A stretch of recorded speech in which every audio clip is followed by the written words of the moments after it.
এই ফায়ার টেস্টটা এভাবে যদি আমি করি, সাধারণত রেক্সিনের উপর করলে রেক্সিন গলে যাবে, কিন্তু লেদার গলছে না, কিচ্ছুই হচ্ছে না। রেক্সিন এরকম করার পরে রেক্সিন যদি এরকম করি না, তখন এটা আঠা হয়ে যাবে, একটার সাথে আটকা যাবে, কিন্তু লেদারের ক্ষেত্রে কিন্তু কিছুই হবে না। ঠিক আছে, আপনি যতই হিট দেন, লেদারের উপরে পানি পড়লে পানিটা চুষে নেবে, আর রেক্সিনের উপরে পানিটা পড়লে পানিটা পড়ে যাবে, এটা চুষে নেবে না। ঠিক আছে, আর লেদারের ওয়েটটা থাকে আলাদা, রেক্সিনের ওয়েটটা থাকে আলাদা। যখন আমাদের অর্ডারটা আসে, সাধারণত অর্ডারটা আসার পর আগে আমরা লেদারটা প্রসেসিং করি, লেদারটা কোন গ্রেডের লেদার দিয়ে তৈরি হবে সেই জিনিসটা আগে আমরা কনফার্ম করি। তারপরে গিয়ে লেদারটা আসলে ফার্স্ট টাইম আমাদের এখানে মার্কিং হয়, মার্কিং হওয়ার পরে নেক্সট কাটিং হবে কাটিং মেশিনে, তারপরে কাটিং শেষে যাবে এটা স্প্রিটে যাওয়ার পরে এটা থিকনেসটা অ্যাকুরেট করা হবে। তারপরে গিয়ে লাস্ট এরপরে হবে আমাদের স্কেভিং এর কাজ শেষ হওয়ার পরে তারপরে আসবে এটা টেবিলে আসার পরে এটার মধ্যে গ্লু ইউজ করা হবে, অ্যাডহেসিভ গ্লু ইউজ করার পরে এখানে কাজ আসবে সুইং এর কাজ শেষ হবে।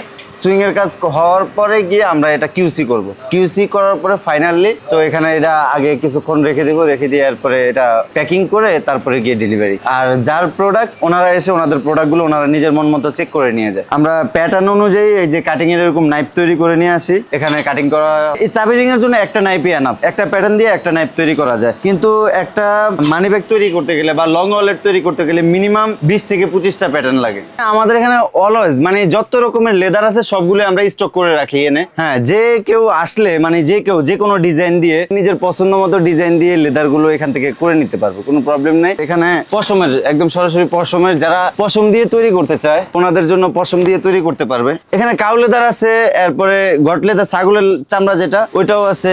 গট লেদার দিয়ে বেশিরভাগ জ্যাকেটের জন্য কমফোর্টেবল বেশি, একদম অরিজিনাল চামড়া। এই যে পশমটা আছে না, এই পশমটা কেউ টেনে উঠাতে পারবে না। মেইনলি চামড়াগুলো আসে আমাদের এখানে হেমায়তপুর থেকে, হেমায়তপুর যে ট্যানারি এলাকা আছে ওখান থেকে। আর আমাদের চামড়াগুলো যা কিনে আনে আমার ভাইয়া, উনি গিয়ে ভালোভাবে দেখে এরপরে চামড়াগুলো বাছাইকৃত করে এরপরে নিয়ে আসে। অরিজিনাল চামড়াগুলো হয়তোবা রেক্সিনার চামড়াটা অনেকটাই পার্থক্য বোঝা যায় না, কিন্তু 1 বছর ইউজ করার পরে দেখা যায় যে রেক্সিন গুলো ফেটে যায় বা বালু হয়ে যায়, কিন্তু লেদার গুলো কিছুই হয় না। হ্যাঁ, লেদার ইউজ করতে দেখা যায় একটা সময় ছিঁড়ে যাবে কিন্তু ফাটবে না। আমার বাবা লেদারের ব্যবসা করতেন, এক প্রকার বলতে পারেন যে আমরা জন্মগত লেদারের সাথেই জড়িত। লেদারের প্রোডাক্ট নিয়ে কাজ করছি, আমাদের বেল্ট, মানি ব্যাগ, ওয়ালেট, মানে চামড়াজাত দ্রব্য প্রস্তুতকারক। অরিজিনাল লেদার বলতে আমরা যেটা বুঝি, অরিজিনাল লেদারটা এরকম একটা জিনিস, এটা সাধারণত আগুনে পোড়ালে আপনারা বুঝতে পারেন। সাধারণত লেদারের এই প্রোডাক্টগুলো আমরা সিনথেটিক বা রেক্সিন দিয়ে কাজ করে, ওদের যে লেদারগুলো ওটা আপনি সাধারণত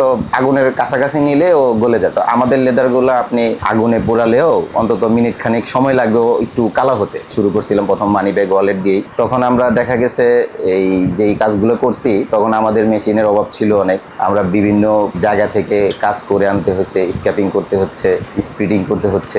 এখন আমরা যুগের সাথে আস্তে আস্তে আলহামদুলিল্লাহ আমরাও নিজেরাও কিছু সেটআপ দিচ্ছি, কিভাবে আরো অত্যাধুনিক করা যায়, কিভাবে আপডেট করা যায়। আমরা এই লং ওয়ালেট তৈরি করি, আমরা বিভিন্ন কর্পোরেট লেভেলের কাজ করি অ্যাভেলেবেল। আমাদের যেমন আপনার এই ওয়ালেট আছে, এই পার্টস আছে, এটা একটা পার্টস, এটা জেনুইন লেদার। হ্যাঁ, অনেকে মনে করে যে এটা এই কোকোডাইস বা এটা কি এই কোকোডাইলেরই চামড়া নাকি, আসলে না, এটা কাউ লেদার। এটা অনেকে বিভিন্ন ডিজাইন করে, বিভিন্ন ডাইস করে, কোকোডাইস করে, পাথর ডাইস করে, বুটি ডাইস করে, কর্পোরেট লেভেলে ফার্মাসিউটিক্যাল বিভিন্ন কোম্পানি থেকে, বিভিন্ন ব্যাংক। আর এমনিতেও আমরা এক্সপোর্টও করে থাকি, যদিও আমরা সরাসরি করতে পারি না, বিভিন্ন লাগেজ পার্টির মাধ্যমে আমরা কিছু এক্সপোর্টও করি। বেশিরভাগই আমাদের দেশে বিক্রি হচ্ছে। আমাদের যে প্রোডাকশন ক্যাপাসিটি, আমরা নর্মালি আমাদের 5000 piece belt, 5000 piece money bag production দেওয়া আমাদের জন্য সহজ। আবার লেদারের ভিতরে আপনার কোয়ালিটি আছে, আরো মিলিং লেদার আছে, তারপরে আপনার সফট হার্ডনেসের একটা ব্যাপার আছে। সেক্ষেত্রে আপনার ক্রাশ থেকে কালারগুলো হয় আর কি। এক একটা ব্যাগের এক এক রকম প্রাইস থাকে আর কি। সাধারণত